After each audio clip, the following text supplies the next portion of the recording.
What's good, y'all? It's your boy, Warvis Paradox, Mr. Genuine, aka Dox Brando, and I'm back to do my job as voice of the locals. And I'm here with a new series. I hope y'all ready. I hope y'all excited for Stocks with Dox. This is where I tell you who you should be putting your stocks in, buying into as local talent before they eventually blow up, or just to get your attention to them.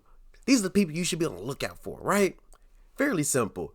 And the first artist that we're going to be covering today are the one and only Samnx. So without further ado, let's get to the intro before we get to this.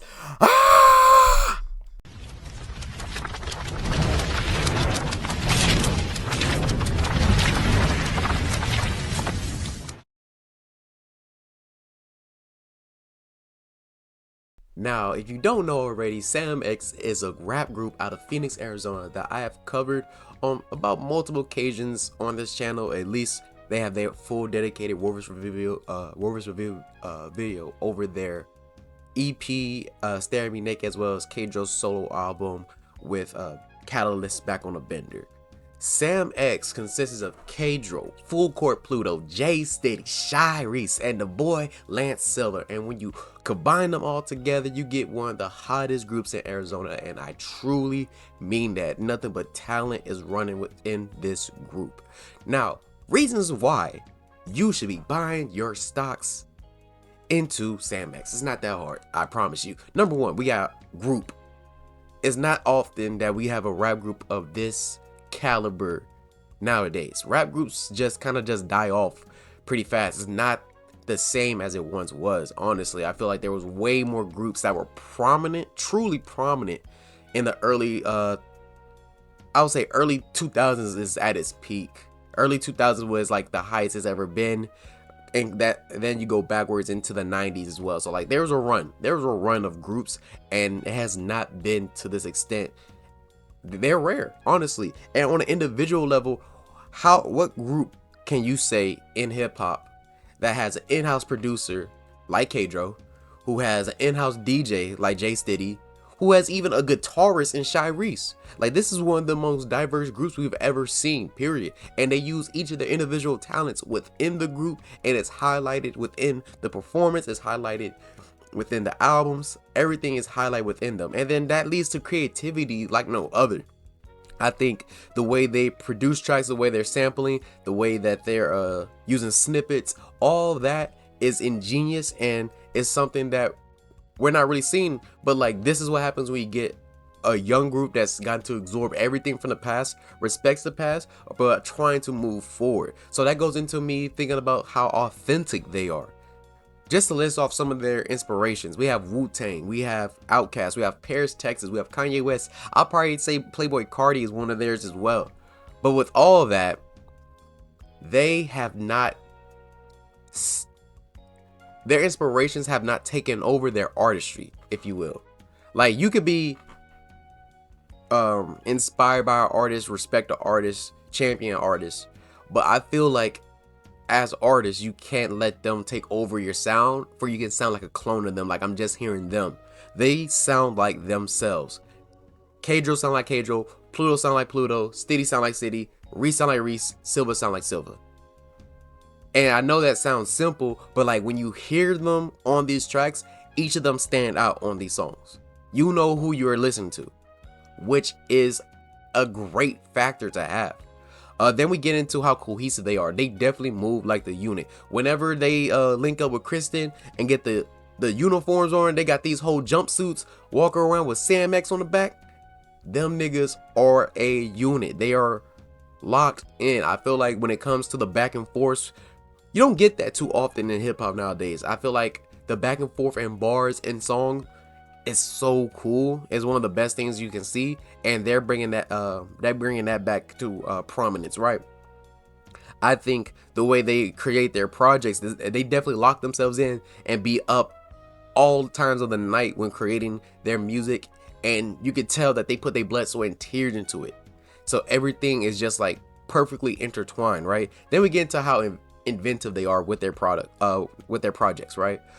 From the time I heard them, which was 2023, they have only grown, right? So I met them 2023, and Lance told me to check out their project. You know, at first I thought Sam was just one nigga. No, it's not one nigga. It's all them niggas. And getting back to Inventive, I don't know if y'all remember in the Warriors review of this, Samnx stands for Starter Movement Nigga, right? So these niggas have continually been able to start movements and create a community, which is very excellent, right? But to get back to their projects, I started off by listening to Ghetto because I listened to the first song I heard was One Step, and I saw the music video for it too. Absolutely insane. Creativity was in the visuals, all that. It was just wicked, right? A great posse cut. Then, because I am who I am, if I'm truly interested in an artist, I won't just stop at with the first project I hear, which was Ghetto. Listen to that top to bottom. I'm gonna go backwards. So then I listened to their EP Society, which was absolutely insane, which has some very interesting beats, some interesting hooks. I think that was like, man, that still has some of my favorite Samnx songs on there, honestly. Then we have, to go even further back, I listened to OWTOD, and that's just a project that's solely on YouTube. You really had to find that to know about them, right? Which I did. And I think that has led to where we're getting to now, because of 2024, we got the EP of Stare Me Naked, and also a brief, another use of Sam in Samnx. You see that? Then you get what we're leading up to this summer within Desert Punk. Desert Punk is about to be absolutely phenomenal. I've gotten to hear these songs be performed live. Not all of them have been released at this point, and I don't know when they're gonna stop dropping singles, but at this point I think they should, because if my sources are correct, we're getting closer and closer to the album drop, and I think that they have done enough with the teasers, with the videos. The people are excited for Desert Punk. Desert Punk is about to be absolutely bonkers. I swear. I promise that it's about to be bonkers. That shit's about to change my life. Matter of fact, hold on. I literally bought Samnx merch, and I told them, and this is now, we're gonna have video proof, I'm not wearing this Desert Punk tee until Desert Punk is released. When you see me wear this shirt, this means Desert Punk is out. Desert Punk is out. Swear. And I'm truly excited for this, because this leads to my next part. Their stage presence is insane. I feel like, shout out to my boy Max of 808s and Cold Tates. In an old video, he was talking about how Shy, who's usually a cool dude, who's really great, somebody you could just chop it up to, all vibes. Him and the rest of the crew, once they hit that stage, a switch hits, and they become totally different people. Vicious monsters. They literally turn into like caricatures of themselves in a way, not like bad ways, where it's like, in a way they like become superheroes on the stage. You know what I mean? I think that the energy they bring and the energy that they're like trying to bring out of the crowd is absolutely insane when they are performing. Then that goes into the crowd control. I think out of all the local artists that I've seen perform, they have the best crowd control. They are literally conducting the crowd to feel certain ways with certain song choices when they perform, and like getting them it's like, it's infectious in a way how they control the crowd. It's absolutely incredible to watch. I think Samnx is just, if you didn't see my interview with Kenny Hilton made a very great point. I think Samnx needs to go on a tour. I think like a West Coast tour to start off, and then we start slowly spreading across the nation. I think Samnx needs to be shown and heard by more and more people. I think they have it. I think they have enough to do a great set list all the way around and get more and more people to buy in. Absolutely insane. And then to get into it, the it factor of the group. They just walk and talk like artists. Yeah, these are regular guys. These are people that you're cool with. These are people you can chop it up with. But they honor this craft. I don't think there are many talents out of Arizona that truly respect the craft of hip hop and take it seriously. They're writing their own lyrics. They are doing everything they can to stand out as performers and to get into a mix of the crowd control, stage presence, and ick factor. I would like to say that it's phenomenal to see artists like them on this come up, and they don't use any backtrack. Live performance every single time. And I love that. And to go back a little bit into the stage presence, the crowd control, and inventiveness that they can be, their stage performances are not the same. They don't give you, they might perform some of the same songs across their performances each, but their performance is not the same. They be using different tracks to rap over sometimes. Even though this is a song you know from them, they'll blend it in with another song that you already know. And it's like, bro, I didn't even know you could rap over that. I didn't know you could put that, like, they're basically blending like DJs. Shout out to Steady. And it's insane to watch them do it live, right? And then to go into the Marsh Pit 2 performance, they had the Color 8 band performing live while they performing. So they literally have a live band going on at the same time as they're performing. You know what I'm saying? Like, these guys, they just got it. They got it. And to put it simply, I think they're incredible.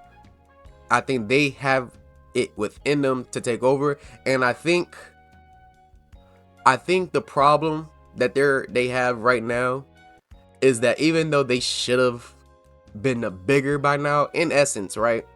Just because of what they've done so far. And to go back to Kenny did make a point where, like, it's like the rock bands coming out of Arizona got to do what they do, right? But it's like hip hop is a little bit harder to come by. And I think I know the reason why. And this may be a hot take. Back in the 90s, Louisiana did not fuck with No Limit. They ain't fuck with Master P. They ain't fuck with none of them, right? They went out and blew up elsewhere. And then Louisiana accepted them, right? I think that's what's going to happen with Samnx, unfortunately. I think Samnx has to blow up somewhere else for Arizona to want to accept them and champion them as talent, as the best Arizona can provide. Because as of right now, Arizona rap scene, I don't know if it has its own sound yet. Everybody has their own individual things going on. You know, Arizona is a melting pot in a way that you got people from the West Coast coming in, you got people from the East Coast coming in. There's a variety of different people that come to Arizona, and it's not like it's a blur of sounds, right? With Desert Punk, I think they're going to try to create a chapter where there's a sound for Arizona to other Arizona artists to emulate if they want to. If they want to create this sound. Just like how California has G-Funk, how the East Coast has Boom Bap. I think Desert Punk might lead to that. I think Desert Punk might be this. And it's going to be interesting to see what happens after Desert Punk. The pre and post Desert Punk is going to be something that we're going to be talking about. Not only in media, I think in music, I think everyone was going to be talking about this. This is going to be probably their best project yet. And I'm absolutely excited for it. But hey, man, I don't know about you, but I hope this was enough to get you to buy into Samnx. I think Samnx is not just next. They're already up. Honestly, they just need more eyes. They need more ears. And I think you should provide. They have great projects. They don't lack any. They never are complacent. They're always trying to up themselves, just like with Kanye albums, just like with Outkast albums, just like with Kendrick albums. All their projects are not the same. We're talking about 3 to 4 year gap at this point, right? Of them making music. And it already feels like several different decades in between with different eras in this short time frame. Do you know how crazy it is to be society and Stare at Me Naked is just like, there's a gap here because they have grown and they want to continue to evolve. And it's not that they call themselves artists or no, these are rappers. These are rappers, and don't disrespect them. They can get down. Yes, they can sing. Yes, they can. One of them can play guitar. but they're not, don't disrespect them by just trying to just limit them or disrespect rap as a craft to just call them artists. These rappers are artistic as fuck, to put it bluntly, right? And they have nothing but my utmost respect, and I can't wait to see what's next. Hey, this is your boy Warvis Paradox, aka Docs Brando, Mr. Jewin, voice of the locals, and this is Stocks with Docs. And the reason why you should listen to me is because Doc stocks are going up. Peace.